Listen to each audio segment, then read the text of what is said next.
Um bom dia, uma boa tarde, uma boa noite para você que está assistindo a esse vídeo com foco no trabalho da disciplina de aprendizagem e controle motor, responsável e ministrada pela professora e doutora Maria Tereza Catuso, que tem como objetivo e que tem como tema a variável frequência de conhecimento de resultados na aprendizagem da habilidade motora, ou seja, a habilidade que escolhemos foi o chute de calcanhar, com o objetivo de analisar, mostrar os nossos dados, nossas coletas e o que nós fizemos em todo esse trabalho.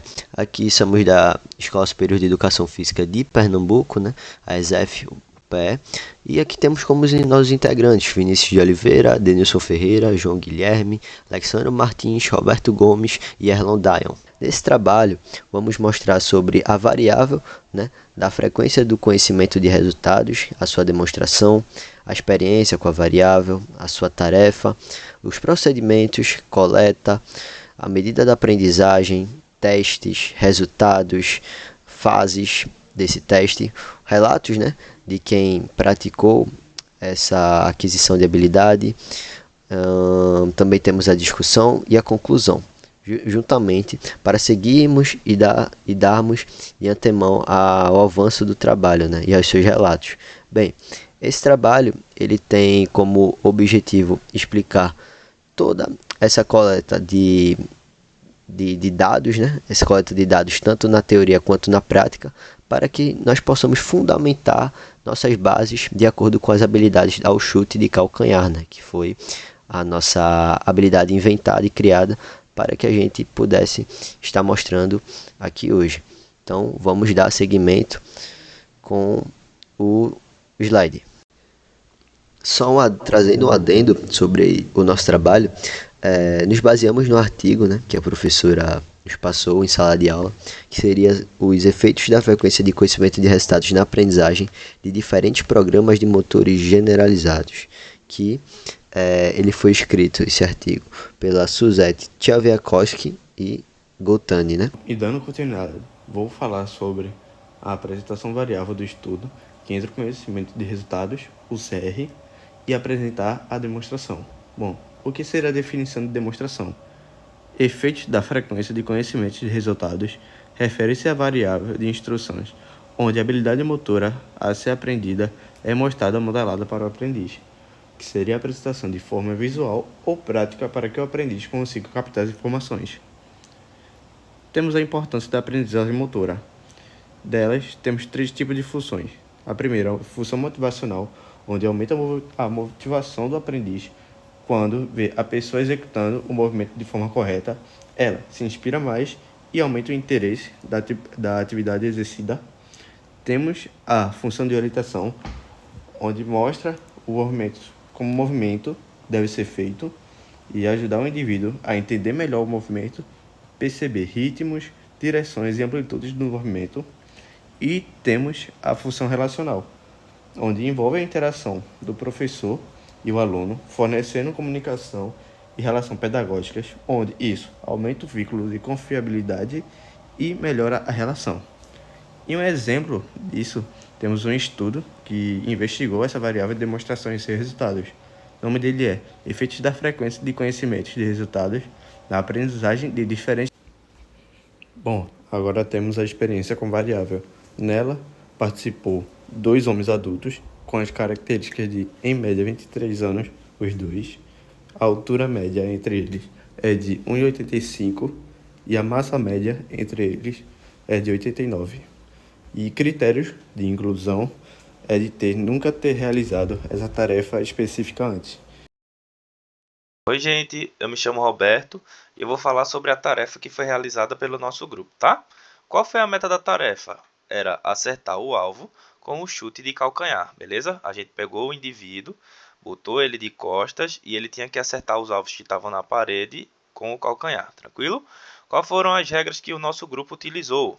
Era proibido olhar e era proibido mirar para o alvo, ou seja, aquele indivíduo ele só podia ficar de costas o tempo todo e ele não podia olhar de forma alguma para o alvo nem tentar mirar. Com relação à pontuação que a gente usou 7 alvos, beleza? Onde cada alvo possuía sua pontuação específica. Os alvos da ponta possuíam 10 pontos, ao lado deles, mais próximo do centro, 5 pontos, mais próximo ainda um pouquinho do centro, 3 pontos, e no centro ficava o alvo com 1 ponto. Caso esse indivíduo não acertasse nenhum alvo, ele não receberia nenhuma pontuação, tranquilo? Falando agora sobre os procedimentos que foram utilizados pelo nosso grupo.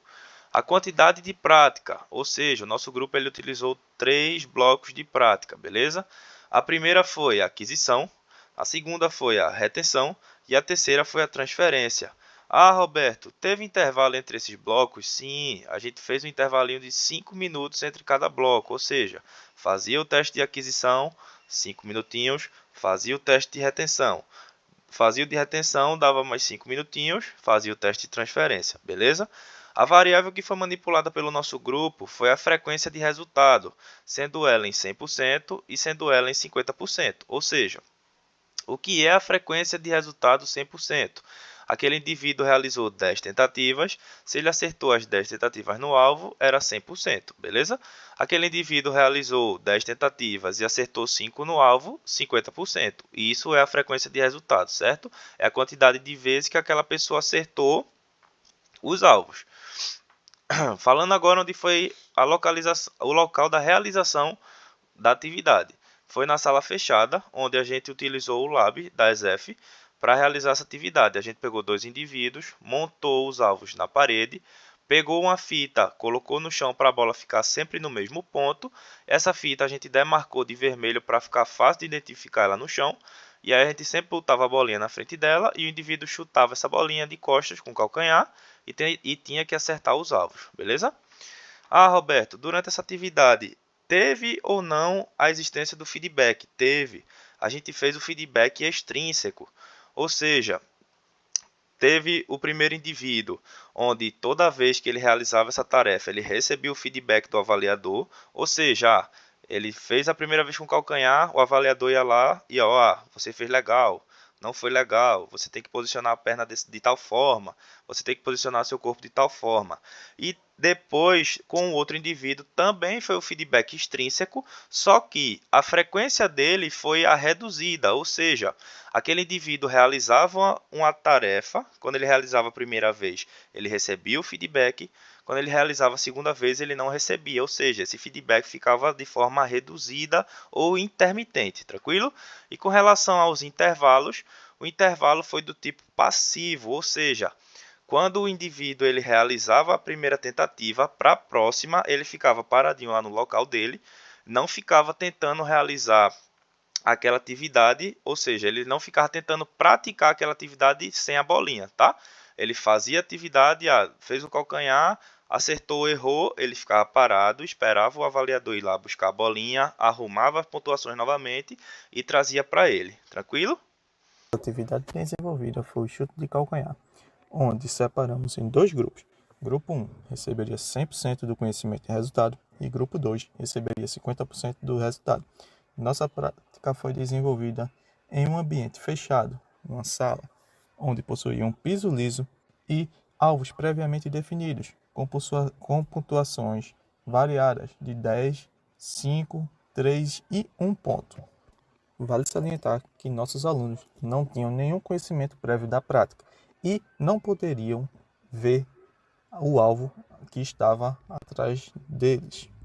Nossa prática foi organizada com 2 fases, a fase de aquisição e a de retenção, somando as duas sem repetições. Durante a realização da atividade, nossos alunos receberiam o feedback, onde seria para correção de postura, correção dos pés e alinhamento, além da direção do erro, se for mais para a esquerda ou para a direita. A cada conclusão de fase, era estabelecido um tempo mínimo para descanso dos alunos, onde eles faziam o descanso passivo, onde não realizariam nenhum tipo de movimento. Esse teste mostrava se havia sido aprendido a atividade, permitindo avaliar a aprendizagem real, não apenas a performance temporária.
Os dados de nossa coleta foram armazenados e alimentados em planilhas do Excel, onde desenvolvemos as divisões de bloco de aquisição 1, 2, 3 e 4, o tempo de intervalo e os blocos de teste de retenção 1 e 2.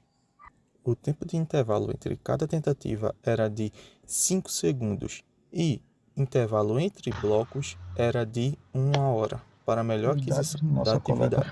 No presente estudo, foram realizados testes para verificar a aprendizagem dos indivíduos, testes de aquisição, de retenção e de transferência. No teste de aquisição, foram realizadas 3 rodadas, seguidas para o indivíduo ter contato direto com a habilidade e ver se ele consegue aprender algo de fato.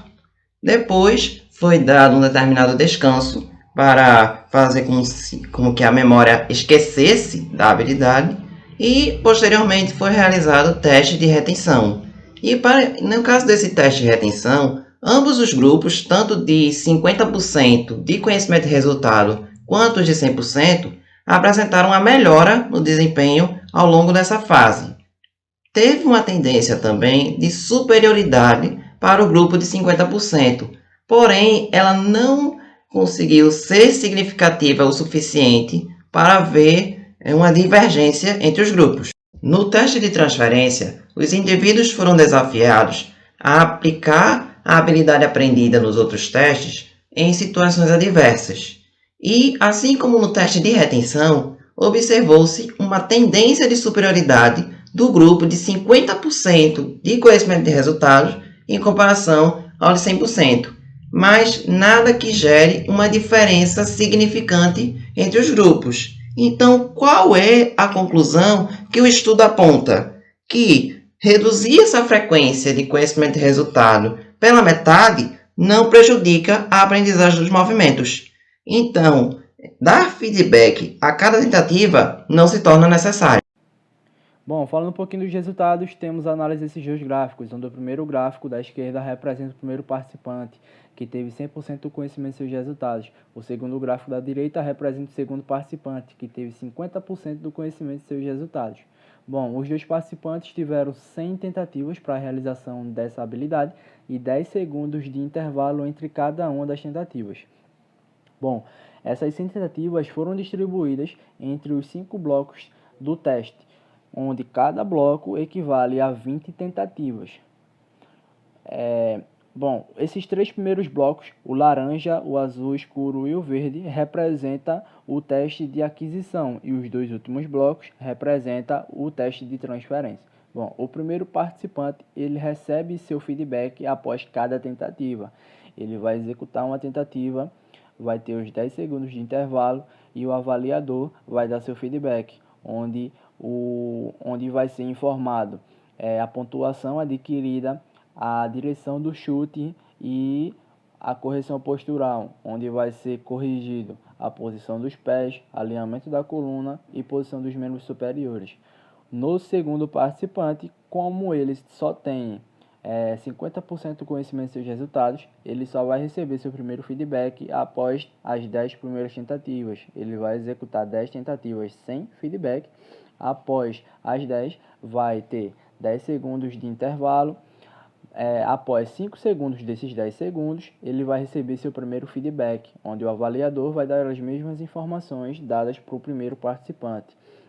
Direção do chute, pontuação adquirida e correção corporal, onde vai ser corrigido posição dos pés, alinhamento da coluna e posição dos membros superiores. Bom, analisando esses dois gráficos, podemos analisar que os dois participantes obtiveram aprendizagem, porém, o participante que teve 50% do conhecimento de seus resultados obteve números mais significativos, podendo afirmar que não é necessário, não é tão efetivo o feedback 100%, o feedback após cada tentativa. O artigo mostra que é mais eficiente feedbacks abaixo de 100%, ou seja, é melhor que a taxa de porcentagem dos feedbacks seja menor que 100%, é mais efetivo. Bom, falando um pouquinho as fases da aprendizagem, temos a primeira fase, que seria a fase cognitiva, onde o indivíduo ele ainda é iniciante, tem muitos erros grosseiros que ele ainda não consegue corrigir, onde há muita necessidade de pensar em cada movimento. Na segunda fase seria a fase associativa, onde a pessoa já consegue visualizar esse erro, mas ainda não consegue corrigi-los. Na terceira fase temos a fase autônoma, onde o domínio da habilidade, o domínio do movimento já é alcançado e o indivíduo já consegue realizar esses movimentos sem tanta atenção e com o esforço cognitivo reduzido. Temos também a quarta fase, que seria a retenção e a transferência, que é a capacidade de alternar entre essas habilidades. Bom, e aqui chegamos na nossa discussão em conclusão, que seriam pela questão se os participantes aprenderam, sim ou não. E a conclusão que chegamos é sim. Os resultados permitem concluir que a redução da frequência relativa de conhecimento de resultados não é prejudicial para a aprendizagem de movimentos pertencentes a diferentes classes ou programas motores generalizados.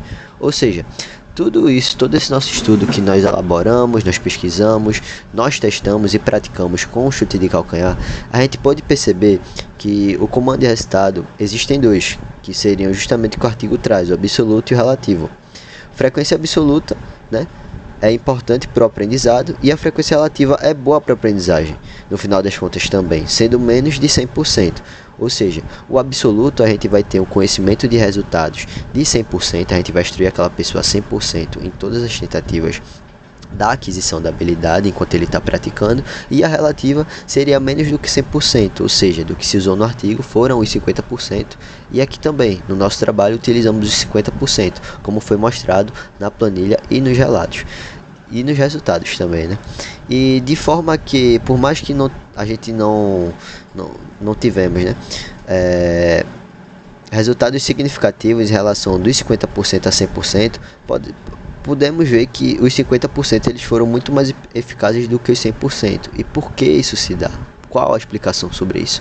É que basicamente o indivíduo ele busca, querendo ou não, a elaboração do problema por si próprio, ou seja, ele não vai ter sempre o auxílio do instrutor para aquela tarefa, né? Para assim ele ter a aquisição de habilidades, e ele vai conseguir pensar e ver como que ele vai solucionar aquele problema ali, justamente para que ele obtenha êxito nas próximas tentativas, de modo que ele fique mais motivado, ele tente resolver o problema para que chegue no alto maior índice de sucesso, e pode permitir a ele que ele consiga aprender de forma mais rápida.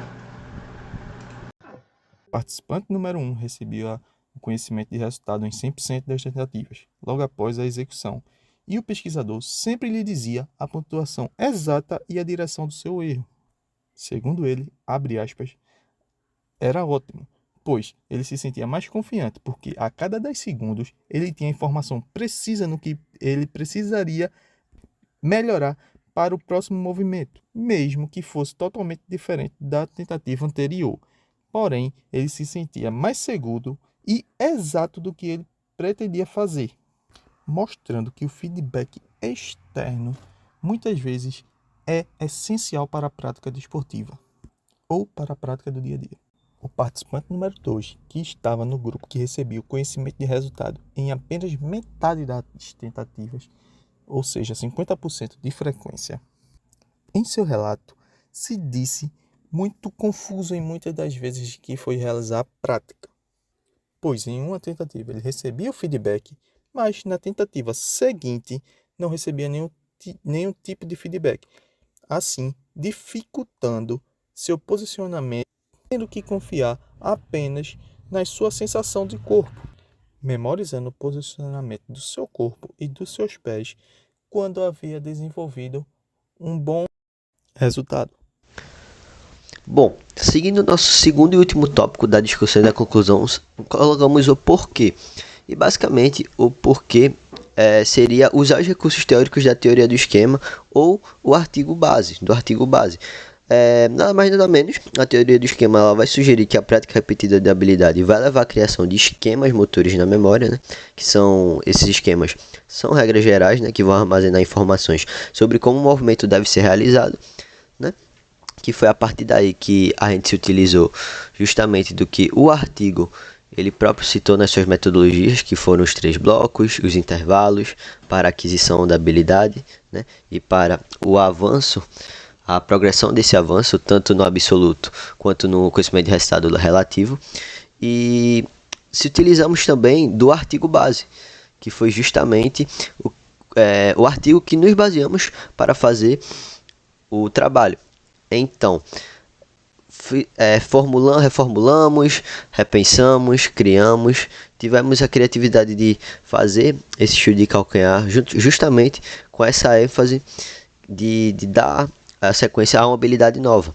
Então, nós testamos, né, para assim o sujeito, como eu falei já no primeiro tópico, ele ter a capacidade de criar os problemas, ele pensar como é que ele iria resolver os problemas e assim ele alcançar o seu sucesso estimado, né, para assim a sua melhora e na aquisição da habilidade. Espero que vocês tenham gostado desse vídeo, dessa aula, dessa mini aula que nós fizemos em relação ao nosso trabalho. Curtam o vídeo, compartilhem, se inscrevam no canal e muito obrigado pela participação e pela colaboração de todos que estão assistindo a esse vídeo. Um abraço.